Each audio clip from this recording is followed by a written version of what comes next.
धन्यवाद राजेश भाई। Praise the Lord, जय मसीह सभी को। रियली बहुत ही अच्छा प्रॉमिस वर्ड्स भी सिस्टर ने शेयर किया। मेरा संदेश भी आज somewhat on the same lines पे ही है। तो परमेश्वर को मैं धन्यवाद करता हूँ एक और बार आपके बीच में उपस्थित होने के लिए अनुग्रह किया, और आज सवेरे ये मॉर्निंग डिवोशन में ये मैसेज लेके आने के लिए परमेश्वर ने सहायता किया, उसके लिए मैं परमेश्वर का धन्यवाद करता हूँ। आज हम एक नए थीम की ओर देखेंगे, और इस थीम के लिए कुछ दिनों से परमेश्वर मेरे साथ बात कर रहा है। क्या आप लोग गेस कर सकते हो कि ये थीम क्या है? Let me be honest with you here कि मैं कुछ दिनों से सुन रहा है ये शब्द मेरे कानों में।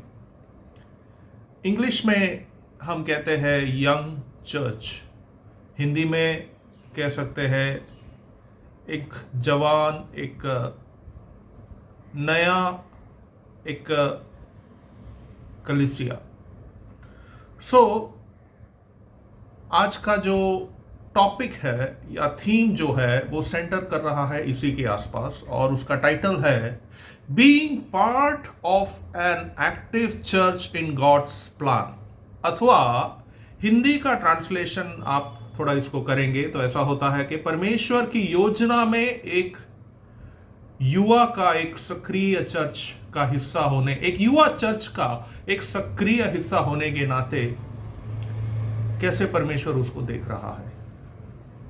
तो सबसे पहले बिफोर हम जो कॉन्सेप्ट्स है, एक पुराना कलीसिया और एक नया कलीसिया या एक रिलेटिवली यंग कलीसिया, let's try to understand basic concept of a church क्या होता है।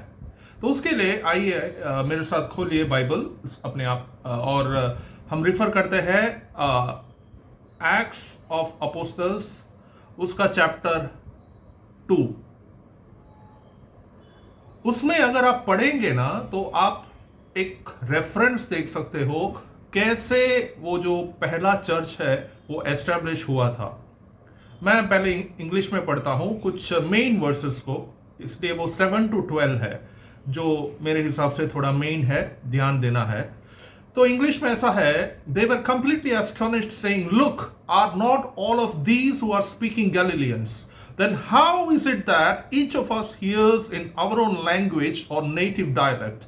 Among us are Parthians, Medes and Elamites and people of Mesopotamia, Judea and Cappadocia, Pontus and Asia Minor, Phrygia and Pamphylia, Egypt and districts of Libya around Cyrene, and the visitors from Rome, both Jews and proselytes, Gentile converts to Jerusalem, to Judaism, Cretans and Arabs, we all hear speaking in our native tongues about the mighty works of God. Hindi में इसका अनुवाद होता है प्रेरितों का काम, chapter 2 7 से 12। और वे सब चकित और अचंभित होकर कहने लगे, मतलब कि कुछ लोग वहां पे गैदर हुए थे जब, क्या कहते हैं, ये अर्ली चर्च की बात हम कर रहे था। ठीक है, देखो ये जो यीशु मसीह का एसेंशन के बाद, देखो ये जो बोल रहे हैं क्या सब गलीली नहीं है? ठीक है, तो फिर क्या हम में से हर एक अपनी जन्मभूमि की भाषा सुनता है?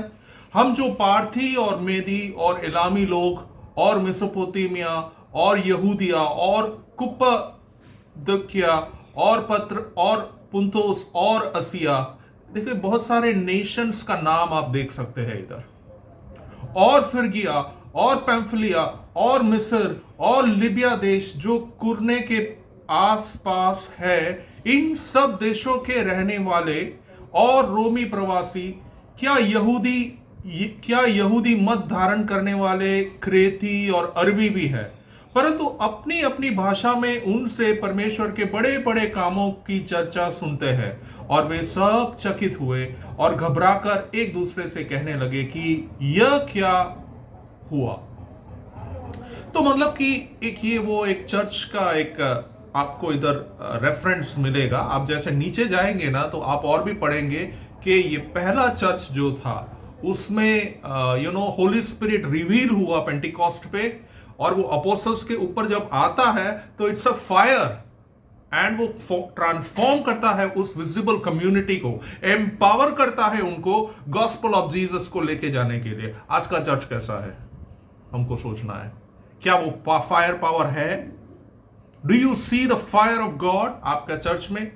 Blazing fires of tongues. अन्य भाषा में बात करते हैं तो कुछ लोगों को ऐसा होता है कि क्या बात कर रहा है या क्या दिखावा कर रहा है। नहीं नहीं नहीं, पावर ऑफ गॉड जब आता है तब अन्य भाषा में बात करने का वो पावर मिलता है। एंड ये हो सकता है कि शायद आप जो अन्य भाषा में बात कर रहे हो वो ईरानियन होगा, वो अफगानी होगा, वो रशियन होगा, ठीक है, but that is the different manifestation. जैसे गॉड चाहता है उस तरह से वो देता है। तो इन शॉर्ट मेरा कहने का क्या मतलब है कि इस तरह से चर्च स्टार्ट हुआ।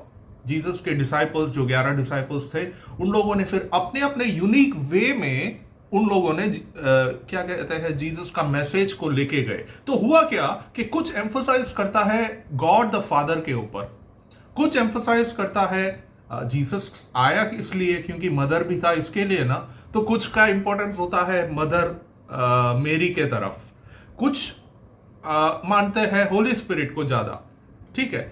जैसे हमारे चर्चेस में होली स्पिरिट को ज्यादा हम मानते हैं, और इसलिए क्या है अलग अलग डिविजन्स आने लगे। पेंटिकॉस्टल्स है, प्रोटेस्टेंट्स है, कैथोलिक्स है, इवेंजलिस्ट है, ये वो सब करके। तो अब आप लोग सोच रहे होंगे कि लेकिन ब्रदर फिलिप, यंग चर्च और ओल्ड चर्च का ये कॉन्सेप्ट क्या है? या I try to explain that.